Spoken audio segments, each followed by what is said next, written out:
Sarah Martinez grew up in a small farming town in Texas where hunting was as natural as breathing. Her father taught her to shoot when she was 8 years old, starting with tin cans lined up on fence posts. By the time she turned 12, she could hit a rabbit at 200 yards with her grandfather's old hunting rifle. Nobody in her family expected her to join the military. Her mother wanted her to become a teacher. Her father hoped she would take over the family ranch. But Sarah had different dreams burning inside her chest. Every night, she watched the news about soldiers overseas, wondering what it would feel like to serve her country. When Sarah graduated high school, she shocked everyone by walking into the Army recruitment office. The recruiter, Sergeant Thompson, looked at this quiet girl with long brown hair and gentle eyes. He assumed she wanted to be a medic or work in communications. Sarah surprised him by asking about combat roles.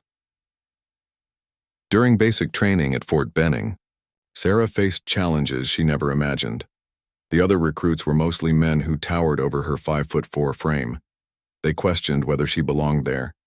Some drill sergeants seemed to push her harder than the others, testing if she would break under pressure. But Sarah had something special that her instructors began to notice. During weapons training, while other soldiers struggled to hit targets, at 300 yards, Sarah consistently placed shots within inches of the bullseye. Her breathing was controlled, her hands steady, and her focus unshakable. Staff Sergeant Rodriguez, a veteran sniper instructor, pulled Sarah aside after a particularly impressive shooting session. He had served 3 tours in Afghanistan and recognized natural talent when he saw it. Sarah's groupings were tighter than soldiers who had been shooting for years. The invitation to sniper school came as a surprise to everyone except Sergeant Rodriguez. Sarah would be one of only 3 women in a class of 42 candidates. The course had a 70% failure rate, and many wondered if she could handle the physical and mental demands. Her family drove down from Texas for her graduation from basic training. Her father shook his head in amazement as he watched his daughter march in formation. The little girl who used to help him fix fences and feed cattle was now a soldier heading to one of the military's most elite training programs. Sarah's mother cried that night, not from sadness but from pride mixed with fear. She knew her daughter was special, but the path Sarah had chosen was dangerous. Still, she could see the determination in Sarah's eyes that had been there since childhood. The bus ride to sniper school felt like the longest journey of Sarah's life. She carried her grandfather's lucky coin in her pocket, the same one he had carried during World War II. As the landscape rolled past her window, she thought about all the people who believed in her and all those who doubted her abilities. The sniper school. She would face challenges that would push her to her absolute limits. The instructors had one job: to find out who had what it took to become a precision marksman. They would test her patience, her skill, her intelligence, and her will to never give up. Sarah didn't know it yet, but this training would prepare her for a moment years later when a Navy SEAL commander would witness something extraordinary. In a combat zone thousands of miles from her Texas hometown, she would take a shot that would save lives and earn respect from the most elite warriors in the world. But first, she had to survive sniper school. The instructors were waiting, and they had no intention of making things easy for the quiet girl from Texas who claimed she could shoot better than their best students. The sniper school at Fort Benning was nothing like Sarah had imagined. The first week eliminated 15 candidates who couldn't handle the mental pressure. Instructors screamed in their faces during shooting exercises, testing if noise and stress would throw off their aim. Sarah's hands never shook. Master Sergeant Williams ran the program with an iron fist. He had trained snipers for 12 years and took pride in maintaining the school's brutal reputation. When he saw Sarah's name on the roster, he made a private bet with another instructor that she wouldn't last 2 weeks. The physical training was relentless. Candidates crawled through mud for miles while carrying 50-pound packs and precision rifles. They spent hours motionless in uncomfortable positions, learning to control their breathing and heart rate. Sarah's small size became an advantage. She could hide in spaces where larger soldiers couldn't fit. Mathematics became Sarah's biggest challenge. Sniper school required complex calculations for wind speed, bullet drop, and atmospheric conditions. While she excelled at shooting, the classroom work nearly broke her confidence. She stayed up late every night studying ballistics charts and weather data. Her bunkmate, Private Johnson from Michigan, helped her with the math problems. He struggled with shooting, but understood the technical aspects perfectly. They formed an unlikely partnership. Sarah helped him improve his accuracy while he explained the science behind long-range shooting. The stalking exercises were the most difficult part of training. Students had to move undetected across open ground while instructors with binoculars searched for them. One wrong move meant automatic failure. Sarah learned to become invisible, moving so slowly that grass barely bent under her weight. During the 4th week, Master Sergeant Williams put Sarah through a special test. He positioned her 800 yards from a target no bigger than a dinner plate. Wind was gusting at 15 miles per hour, and rain made visibility poor. Other instructors gathered to watch, certain she would miss. Sarah lay prone behind her, rifle, studying the conditions through her scope. She watched grass bend in the distance to gauge wind direction. She calculated the bullet's trajectory in her head, accounting for the weather. When she finally squeezed the trigger, the shot hit dead center. The instructors exchanged surprised looks. Master Sergeant Williams walked over to examine the target personally. The bullet hole was less than an inch from the bullseye. He had seen experienced snipers miss that shot under similar conditions. Week 6 brought the final examinations. Candidates faced multiple scenarios designed to simulate combat conditions. They had to engage targets at various ranges while dealing with time pressure and simulated enemy fire. Sarah's performance was flawless. The graduation ceremony was small and private. Only 27 of the original 42 candidates completed the course. Sarah's parents drove down from Texas again, this time to see their daughter receive her sniper badge. Her father couldn't hide his amazement at what she had accomplished. Master Sergeant Williams shook Sarah's hand personally during the ceremony. He leaned close and whispered that she had the best natural shooting ability he had seen in 15 years of instruction. Coming from him, this was the highest compliment a sniper could receive. Sarah's first assignment was with the 82nd Airborne Division at Fort Bragg. She would deploy to Afghanistan within 6 months, where her skills would be tested in real combat situations. The training was over, but her real education was just beginning. Her new unit commander, Captain Morrison, had requested a sniper, but wasn't expecting someone like Sarah. When she reported for duty, he did a double take. Female snipers were extremely rare in combat units, and he wondered if she was ready for what lay ahead. The other soldiers in her unit were curious but welcoming. They had heard rumors about the woman who graduated at the top of her sniper class. Some were skeptical, but they would judge her based on performance, not appearance. Sarah spent her final weeks at Fort Bragg preparing for deployment. She studied maps of Afghanistan, learned about enemy tactics, and zeroed her rifle countless times. She knew that everything she had learned in training would soon be put to the ultimate test. Afghanistan hit Sarah like a wall of heat and dust. The plane landed at Bagram Airfield on a scorching July morning, and she stepped into a world completely different from anything she had known. The mountains stretched endlessly in every direction, and the air smelled of diesel fuel and burning trash. Her unit was assigned to Forward Operating Base Chapman in eastern Afghanistan. The base sat in a valley surrounded by hostile territory where Taliban fighters moved freely through mountain passes. Every mission outside the wire was dangerous, and snipers were in constant demand. Sarah's first week was spent adjusting to the altitude and learning the local terrain. The mountains were different from the flat shooting ranges where she had trained. Bullets behaved differently in thin air, and wind patterns changed without warning as air currents bounced off rocky peaks. Sergeant First Class Martinez became her spotter and mentor. Despite sharing the same last name, they weren't related, but he treated her like family. Martinez had completed 2 previous deployments and understood how to stay alive in this unforgiving environment. He taught Sarah to read the landscape like a book. Their first mission came during the 2nd week. Intelligence reported Taliban fighters using a mountain trail to move weapons at night. Sarah and Martinez positioned themselves on a ridge overlooking the route, waiting for enemy movement. They lay motionless for 8 hours without seeing a single person. The missions became more frequent and dangerous. Sarah's unit worked with different groups, sometimes regular Army infantry, other times special forces teams conducting classified operations. Each group had different procedures and expectations, but they all needed accurate long-range fire support. During her 3rd month, Sarah faced her first real combat situation. A convoy was ambushed in a narrow valley, and enemy fighters positioned themselves on high ground with rocket-propelled grenades. Sarah and Martinez were called in to eliminate the threat from an overwatch position. Through her scope, Sarah could see muzzle flashes from enemy positions 800 meters away.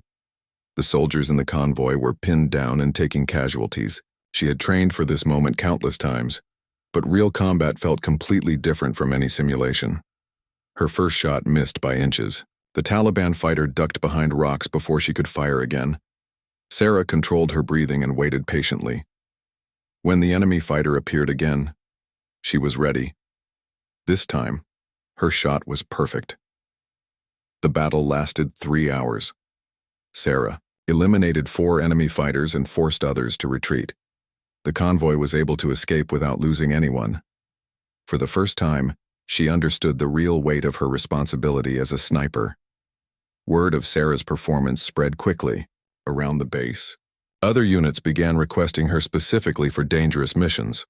Her reputation grew among both American forces and local Afghan interpreters who worked with coalition troops.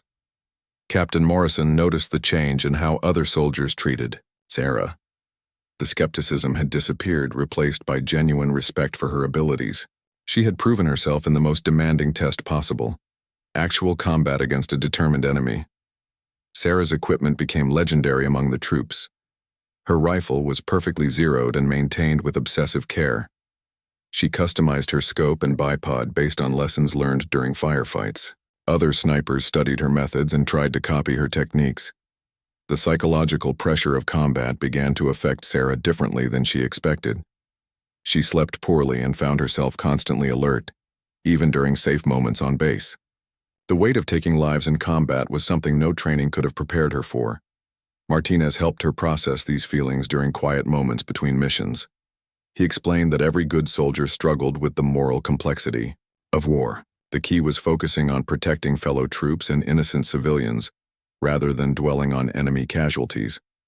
By her 6th month in Afghanistan, Sarah had become one of the most effective snipers in the entire region.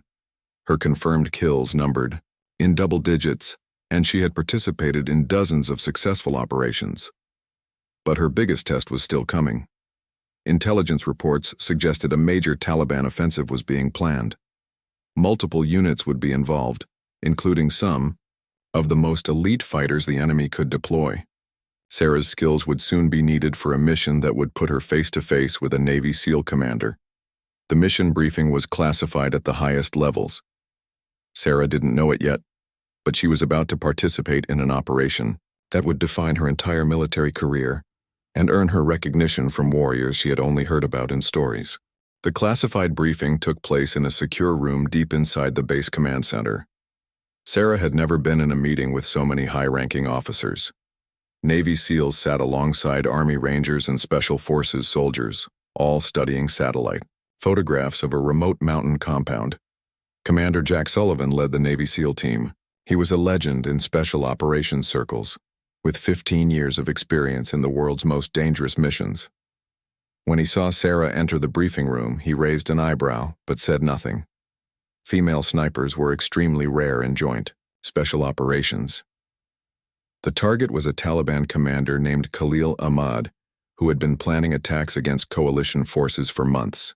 Intelligence indicated he would be meeting with other enemy leaders at a compound hidden in the mountains. The mission was to capture or eliminate these high-value targets. Sarah's role was critical. She would provide overwatch from a ridge 2 kilometers away while the SEAL team approached the compound. Her job was to eliminate any sentries and provide cover if the mission went wrong. The margin for error was 0. Commander Sullivan approached Sarah after the briefing. He looked her up and down, assessing whether this young soldier could handle such a crucial assignment.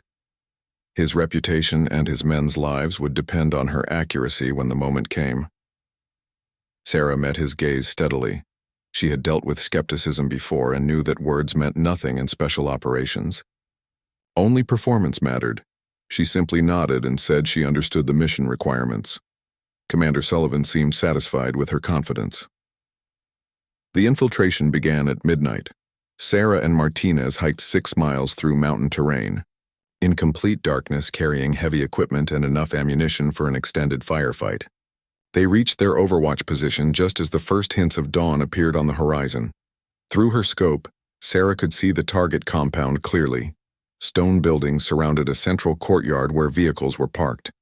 Armed guards patrolled the perimeter, and she counted at least 12 enemy fighters visible from her position. The SEAL team moved like ghosts through the darkness below. Sarah watched their progress through her night vision scope, ready to provide covering fire if they were discovered. Commander Sullivan led from the front, his team following in perfect formation. Everything went wrong at once. A guard dog barked, alerting the compound's defenders. Automatic weapons fire erupted from multiple positions as Taliban fighters scrambled to defensive positions. The SEAL team was caught in the open courtyard, surrounded and outgunned. Commander Sullivan's voice crackled through Sarah's radio headset. His team was pinned down behind a stone wall while enemy fighters fired from rooftops and windows. They needed immediate sniper support to break out of the kill zone. Sarah's first shot dropped a Taliban fighter who was about to throw a grenade into the courtyard. Her second shot eliminated a machine gunner on the main building's roof. She worked, methodically, picking off targets that posed the greatest threat to the trapped SEAL team. But the enemy had more fighters than expected. Reinforcements arrived in pickup trucks, surrounding the compound with additional weapons. Sarah realized the SEAL team was facing overwhelming odds unless she could thin the enemy numbers quickly. The longest shot of Sarah's career came when she spotted the Taliban commander Khalil Ahmad, directing the battle from a tower 800 meters away. The distance was extreme, and wind conditions were tricky. Missing meant the primary target would escape. Sarah controlled her breathing and calculated the shot carefully. She accounted for wind drift, bullet drop, and the target's movement pattern. When Ahmad paused to look through binoculars, Sarah squeezed the trigger. The bullet traveled for almost 2 seconds before finding its mark. The Taliban commander's death created confusion among his fighters. Their coordinated defense began to collapse as different groups lost communication with each other. Sarah continued picking off key targets, creating gaps in their defensive line. Commander Sullivan seized the opportunity. His team fought their way out of the courtyard and began their extraction route. Sarah provided covering fire, engaging any enemy fighters who tried to pursue the retreating SEALs. The battle lasted 4 hours. When it ended, Sarah had fired 63 rounds and achieved 41 confirmed kills. Her accurate shooting had saved the lives of 6 Navy SEALs and eliminated one of the region's most dangerous Taliban commanders. As the SEAL team reached the extraction point, Commander Sullivan looked up toward Sarah's position on the distant ridge. He couldn't see her through the morning haze, but he knew she was there. He had never seen shooting like that from any sniper in his 15-year career. The extraction helicopter picked up Sarah and Martinez just as enemy reinforcements arrived in the valley. As they flew back to base, Sarah felt emotionally drained. She had performed perfectly under pressure, but the intensity of the firefight had pushed her to her absolute limits. She didn't know that Commander Sullivan was already composing a report about her performance. The Navy SEAL had worked with the military's best snipers, but he had never seen anyone demonstrate such skill under such dangerous conditions. His recommendation would change Sarah's career forever. 3 days after the mountain compound mission, Sarah was summoned to the base commander's office. She expected a routine debriefing, but instead found herself face-to-face with Commander Sullivan. He had flown back to their base, specifically, to speak with her. The Navy SEAL looked different without his combat gear. Sitting across from Sarah in the sterile office, he seemed more like a college professor than a legendary warrior. But his eyes held the intensity she remembered from the mission briefing. Commander Sullivan spoke quietly about what he had witnessed during the firefight.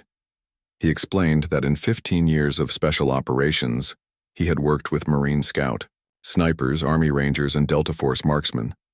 None had demonstrated the combination of skill and composure Sarah showed under extreme pressure. Sarah listened in amazement as the commander described her shooting from his perspective. Pinned down in that courtyard, watching enemy fighters fall one by one to her precise fire, he had felt like he was witnessing something extraordinary. Her accuracy at those ranges, under combat stress, defied explanation. The conversation took an unexpected turn when Commander Sullivan mentioned a classified program. The military was developing new tactics for combined operations between different special forces units. They needed snipers who could integrate seamlessly with elite teams from all service branches. Sarah would be offered a chance to join this experimental program. She would train with Navy SEALs, Army Special Forces, Marine Raiders, and Air Force pararescue teams. The missions would be more dangerous than anything she had experienced, but the training would make her one of the most versatile snipers in the military. The catch was significant. She would have to extend her deployment by 18 months and undergo additional specialized training. The program was so classified that she couldn't even tell her family where she was going or what she was doing. Sarah asked for time to consider the offer. That night she called home using the base satellite phone. Her parents could hear the exhaustion in her voice, but she couldn't explain why. The conversation was monitored, so she could only speak in general terms about missing them. Her father sensed something important was happening. He reminded her of the day she first shot his old hunting rifle, how she had natural talent that couldn't be taught. He told her to trust her instincts and do what felt right regardless of what other people might think. Martinez helped Sarah think through the decision. He pointed out that opportunities like this came once in a lifetime. She had proven herself capable of operating at the highest level, and turning down the chance to develop those skills further might be something she would regret forever. The deciding factor came during another mission 2 weeks later. Sarah's unit was supporting a routine patrol when they encountered a complex ambush. Enemy fighters had studied coalition tactics and positioned themselves to neutralize traditional responses. The patrol was trapped and taking casualties. Sarah found herself in a familiar position, the only person who could provide the precise fire needed to save trapped soldiers. As she engaged target after target, she realized this was what she was meant to do. Her skills weren't just about shooting accurately.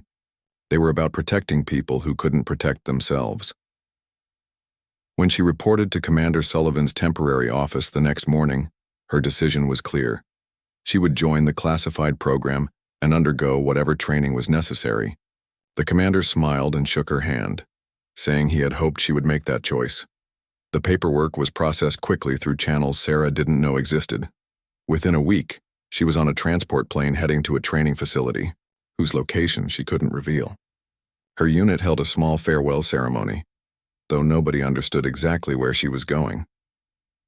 Master Sergeant Williams, her original sniper instructor, happened to be visiting the base and attended the ceremony. He approached Sarah privately and said he had been following her career since graduation.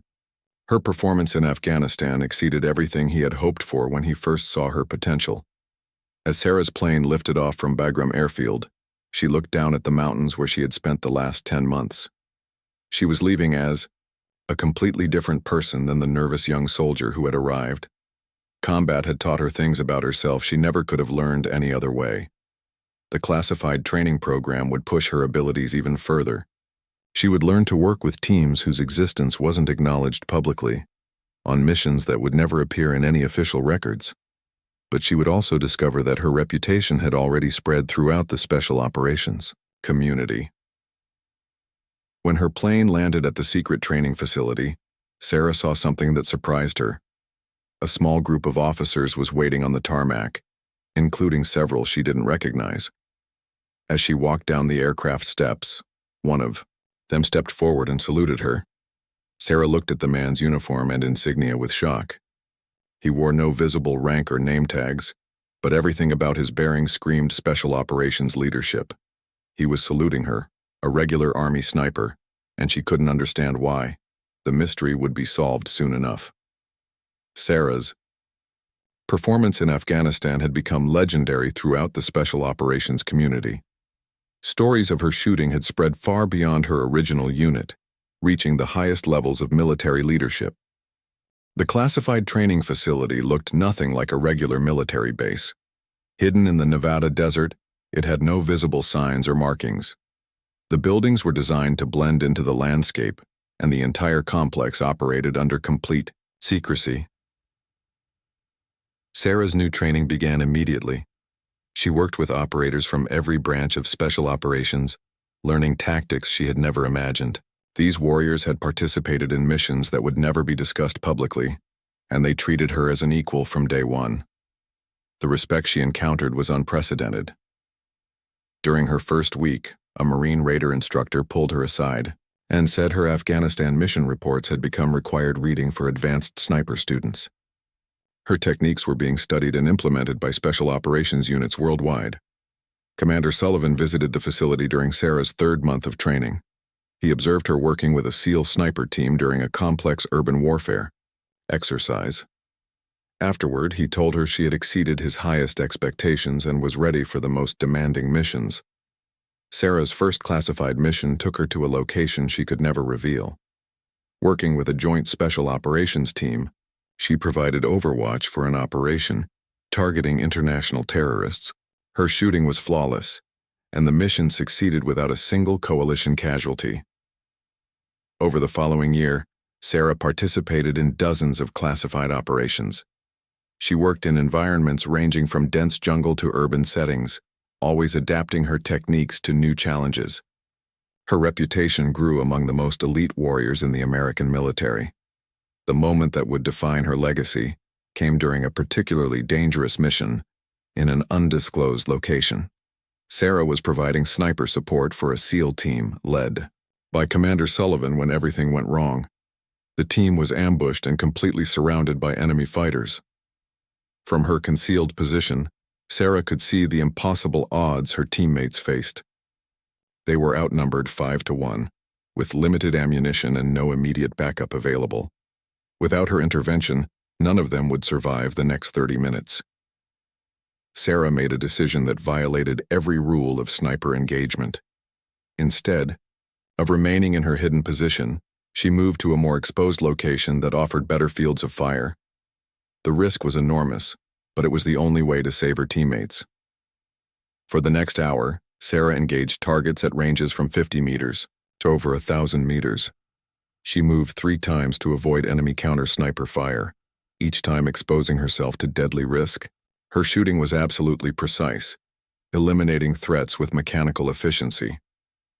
When the battle ended, Sarah had fired over 200 rounds and achieved an unprecedented number of confirmed kills. More importantly, every member of the SEAL team survived without serious injury. Her willingness to expose herself to enemy fire had saved 6 of America's most elite warriors. Commander Sullivan approached Sarah immediately after the extraction, still covered in dust and sweat from the firefight. He did something unprecedented in his military career. Despite having no visible rank or name on his uniform, he saluted her with profound respect. The salute lasted several long seconds. Other members of the team stopped what they were doing and watched in amazement. Navy SEAL commanders didn't salute enlisted soldiers, regardless of their performance. But Sarah's actions had transcended normal military protocol. Commander Sullivan explained his gesture to the gathered operators. In 20 years of special operations, he had never seen a sniper demonstrate such skill and courage under impossible circumstances. Sarah had redefined what was possible in their profession. Word of the salute spread throughout the special operations community within hours. Sarah had achieved something unprecedented, earning the ultimate respect from warriors who were themselves legendary. Her reputation was now secure at the highest levels of military leadership. Sarah's parents never learned the specific details of her classified missions, but they could see the change in their daughter during her rare phone calls home. She carried herself with quiet confidence and spoke with the wisdom of someone who had faced life and death decisions. When Sarah finally returned to regular duty, after completing the classified program, she found herself assigned to train the next generation of military snipers. Her techniques were incorporated into official instruction manuals, and her mission reports became case studies for tactical development. The salute from Commander Sullivan became part of military legend. Stories were told in training facilities and special operations compounds around the world about the female sniper, who earned such unprecedented respect from a SEAL commander. Sarah never sought recognition for her service. She rarely spoke about her experiences, preferring to focus on training new snipers and developing better techniques. But among those who knew the truth, she was regarded as one of the finest precision marksmen in military history. Years later, when Sarah retired from active duty, she returned to her family's ranch in Texas. She looked exactly like the quiet girl who had left home so many years ago, but she carried within her the knowledge that she had served at the absolute pinnacle of military excellence.